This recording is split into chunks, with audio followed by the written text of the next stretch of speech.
My name is Dorothy Yan. I'm a professor in marketing at Brunel University. Today I'm going to share with you about our research finding regarding international migrants' experience of Covid-19 lockdown in the UK.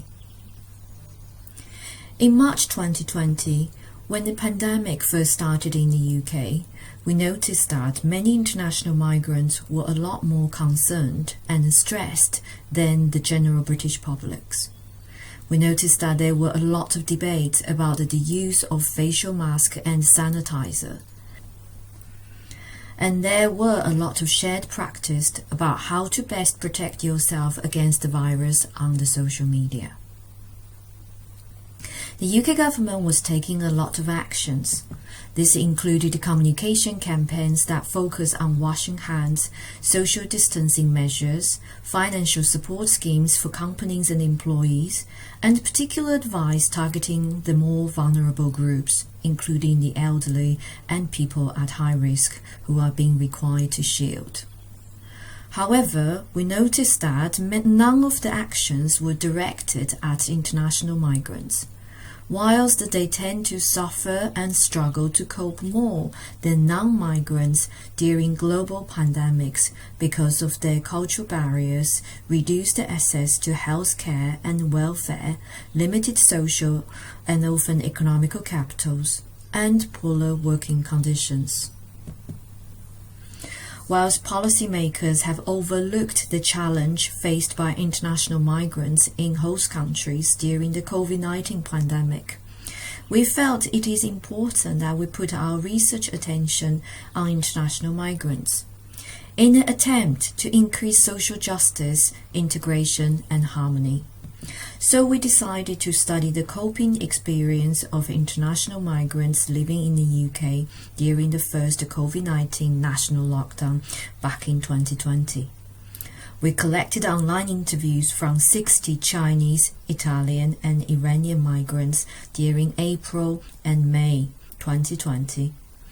China, Italy, and Iran were the three countries that were hit badly by COVID at the very beginning. Our findings show that because their home country were affected by COVID earlier than the UK, these international migrants adopted coping strategies learned mostly from their home countries. Whilst coping is context-specific, informed by both home and host institutional logics, there are some attitudinal and behavioral differences amongst the Chinese, Italian, and Iranian sample groups.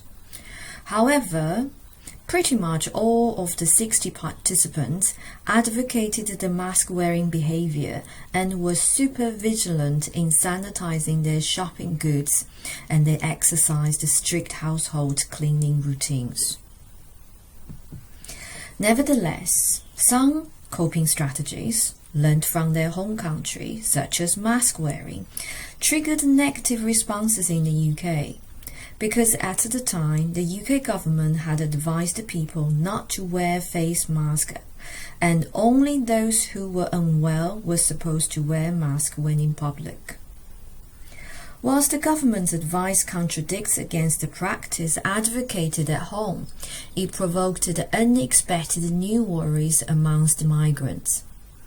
Many of them ended up adopting additional and compromising solutions. For example, some of them took the risk of not wearing masks when going out, so that they did not draw the unwanted attention to themselves, or being ridiculed by others for overreacting. Some of them chose not to go out at all, because they didn't feel safe enough to go out without wearing a mask. Their behavior revealed a new coping phenomena, which we referred to as coping with coping. Coping with coping is paradoxical. Their initial coping solutions were ridiculed and at times triggered hostile reactions from the environment.